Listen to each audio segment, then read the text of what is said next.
মৰিগাঁও জাগিৰোডত সদৌতীয়া ছাত্ৰ সন্থাৰ উত্তাল প্ৰতিবাদ।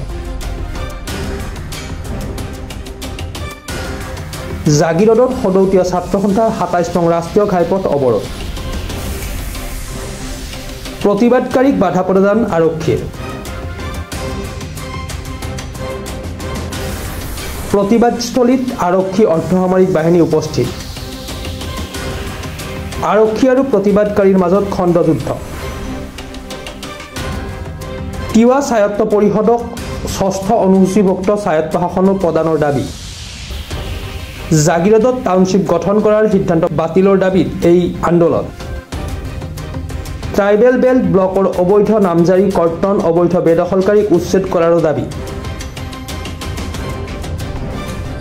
আহত আৰক্ষী আৰু প্ৰতিবাদকাৰী।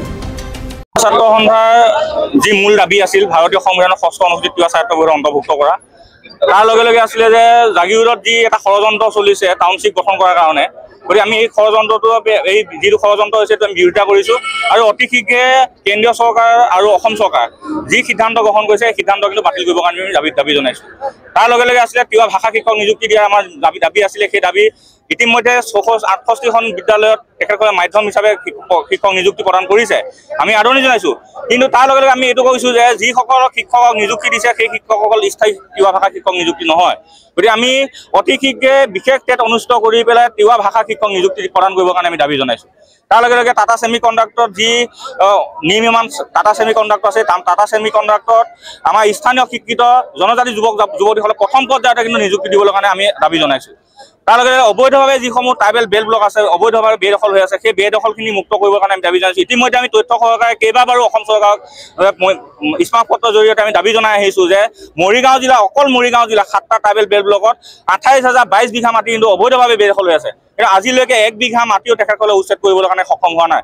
যিদৰে যুদ্ধংদেহীভাৱে অসম চৰকাৰে বিভিন্ন ঠাইত উজনিৰ পৰা একেবাৰে নামনিলৈকে যেনেধৰণে তেখেতসকলে উচ্ছেদ অভিযান চলাইছে, সিদিনা লুটুমাইত উচ্ছেদ অভিযান চলালে, জুৰিয়াত উচ্ছেদ অভিযান চলালে, কিন্তু ট্ৰাইবেল বেল্ট ব্লকৰ এলেকাত কিয় আজিলৈকে উচ্ছেদ চলাবলৈ কাৰণে সাহ কৰা নাই?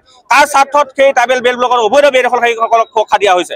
গতিকে আমাৰ অসম চৰকাৰে প্ৰশ্ন যে অতি শীঘ্ৰে তেখেতসকলে কিন্তু এই উচ্ছেদ অভিযান আৰম্ভ কৰক। আমি আজি এই ৰাষ্ট্ৰীয় ঘাইপথ অৱৰোধ কাৰ্যসূচীৰ জৰিয়তে যিসমূহ আমি দাবী উত্থাপন কৰিছোঁ, এই দাবীসমূহ অতি শীঘ্ৰে তেখেতসকলে অতি শীঘ্ৰে ৰূপায়ণ কৰিবৰ কাৰণে অনুৰোধ জনাইছোঁ।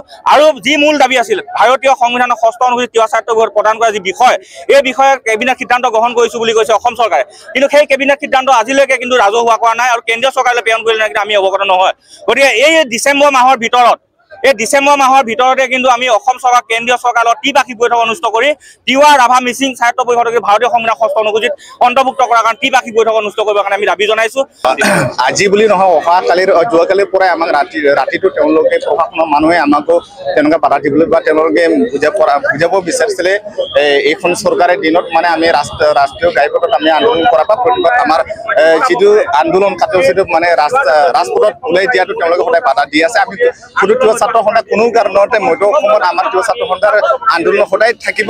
যেতিয়ালৈকে খচনগৰ অন্তৰ্ভুক্ত স্বায়ত্ত শাসন তিৱা স্বায়ত্ত পৰিষদ অন্তৰ্ভুক্ত নহয়, তেতিয়ালৈকে আমাৰ তিৱাসকলৰ সদায় এই আন্দোলন চলি থাকিব। তাৰ লগতে কাৰ্বি আংলঙত বসবাস কৰা তিৱা জনগোষ্ঠীক তিৱা আঞ্চলিক পৰিষদ গঠন কৰাৰ কাৰণে আমি দাবী জনাইছোঁ। তাৰ লগতে মেঘালয়ত বসবাস কৰা তিৱা জনগোষ্ঠীক জনজাতিৰ মৰ্যাদা দিয়াৰ দাবী কৰিছোঁ। আৰু তাৰ লগতে আমি ছেমি কণ্ডাক্টৰ যিটো আমাৰ ইয়াৰ স্থানীয় যুৱক যুৱতীসকলক প্ৰথম পৰ্যায়তে আমাক ইয়াত মানে নিযুক্তি প্ৰদান কৰিব লাগিব।